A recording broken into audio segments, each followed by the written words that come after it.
బాబాయ్ హోటల్ ఇక్కడ నల్లగొండలో ఓపెనింగ్ రావడం జరిగింది. ఇలా దినేష్ రెడ్డి, కృష్ణారెడ్డి గారు ఇలా ఓనర్స్. దీనికి 1942లో స్టార్ట్ అయిన బాబాయ్ హోటల్. ఎందుకంటే విజయవాడలో స్టార్ట్ అయింది అది నాకు తెలుసు. ఎందుకంటే నేను చాలాసార్లు విజయవాడ బాబాయ్ హోటల్కి వెళ్ళి టిఫిన్ చేసినవాడిని. నేను చాలాసార్లు ఇండస్ట్రీకి రాకముందు నుంచి నాకు తెలుసు అది. ఎందుకంటే వాళ్ళు అప్పటి నుంచి ఇప్పటి వరకు కూడా అదే రెసిపీ, అదే క్వాలిటీ మెయింటైన్ చేస్తూ వెళ్తున్నారు.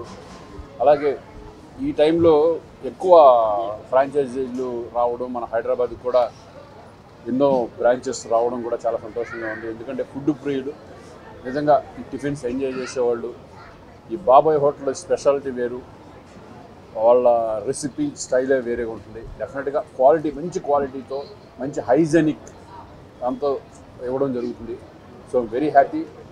వీళ్ళ ఓనర్స్కి నేను ఆల్ ద బెస్ట్ చెప్తున్నాను. ఇంకా ఎన్నో బ్రాంచెస్ ఓపెన్ చేయాలని మనస్ఫూర్తిగా కోరుకుంటున్నాను. All the best. Thank you.